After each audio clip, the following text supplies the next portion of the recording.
এমন সুন্দরী মেয়েরা যদি রাস্তায় ট্রাফিকের দায়িত্ব পালন করে, তাহলে তো আমি রিক্সা চালাবো, তাহলে তো আমি ভ্যান গাড়ি চালাবো, তাহলে তো আমি সারাদিন রাস্তার পথচারী হয়ে থাকবো, তাই না? এমন এমন উক্তি আমরা প্রকাশ করছি এখন। এমন সুন্দরী মেয়েরা যদি ট্রাফিকের দায়িত্ব পালন করে, আমরা কখনো রাস্তার রুলস ভঙ্গ করব না। এই বোনেরা রোদে পড়ে বৃষ্টিতে ভিজে আপনাকে আমাকে সতর্ক করিয়ে দিচ্ছে, আপনাকে আমাকে কান ধরিয়ে বলছে, আপনাকে আমাকে আমাদের চোখের দিকে আঙুল দিয়ে দেখিয়ে দিচ্ছে যে বাংলাদেশ তুমি ভুল, তুমি রং, রাইট ওয়ে এটা। কিন্তু আমরা কি করছি? এই সুন্দরীদের দেখে তাদের রূপের আগুনে নিজেকে ভাসিয়ে দিচ্ছি, কিন্তু আমাদের কান ধরে যে তারা মলম ডলে দিচ্ছে, এটা আমরা একবারও চিন্তা করছি না। এরা নয়, তোমাদের জন্য কাদের আনতে হবে জানো?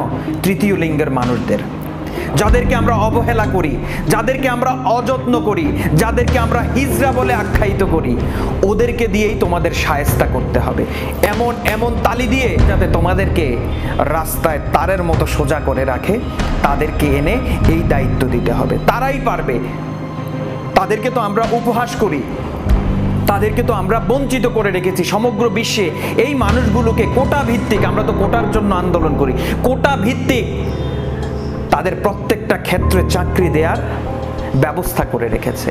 বিমানবন্দর থেকে শুরু করে বড় বড় জায়গাগুলোতে এই মানুষগুলো কষ্ট করছে, দেশকে এগিয়ে নিয়ে যেতে সহযোগিতা করছে। আর আমার দেশে এই মানুষগুলোকে আমরা অবহেলা ছাড়া আর কিছুই বুঝি না, অবহেলা ছাড়া আর কিছুই দেখি না।